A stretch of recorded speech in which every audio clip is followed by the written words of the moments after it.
Next technique that I would like to share with you is not putting the twist here. Is this twist here that we begin with on each side. This rug dress style that I have does not have the twist that you see on this particular one. I use this loop here as 2 from the beginning, and then go ahead and just put it all the way through. And I usually just leave the end here, but if you don't like the end of the string to hang out, you can go ahead and use your fingers to weave it back the opposite strings of what you just used the needle for. And you just opposite. So it's in, and then you go ahead and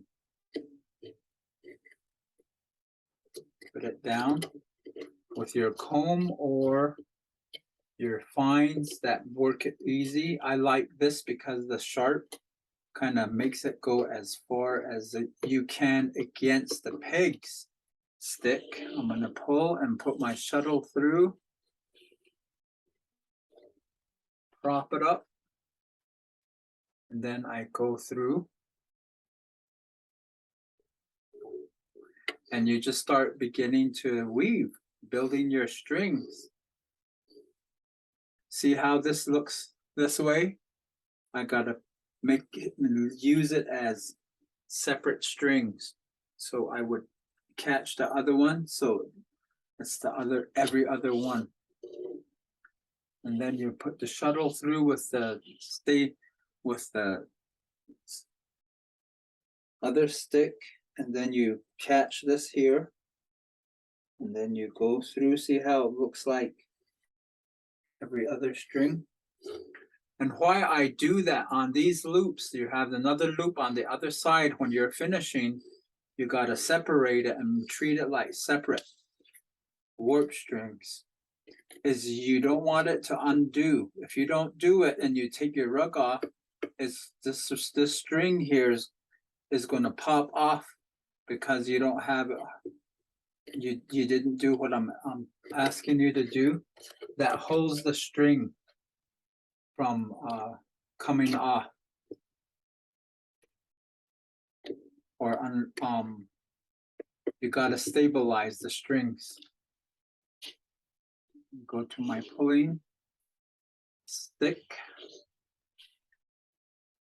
and you just continue to weave and start building your designs.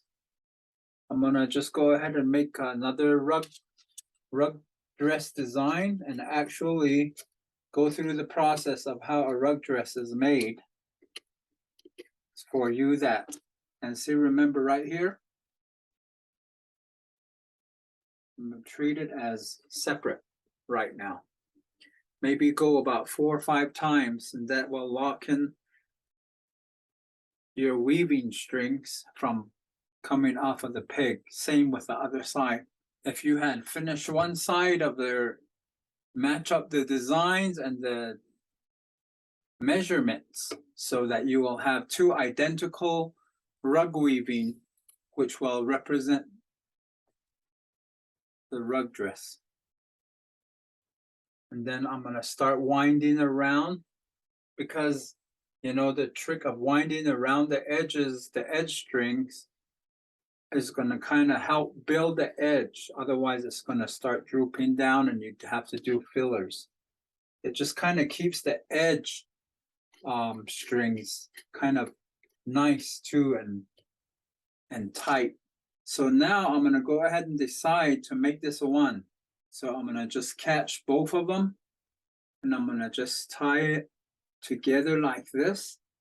And now you're going to just go all the way through, and you're going to tie these 2 together as 1. See right there? That's going to become 1 string now, and you're going to use that all the way. And you just continue building, measure, mark, so that it'll have an identical rug weaving design. That'll be the start of something that doesn't have the ears or the twisties up here. So this is no twisty ends. So it's just start weaving and without the ears. Okay, have fun discovering weaving. Happy weaving, everyone.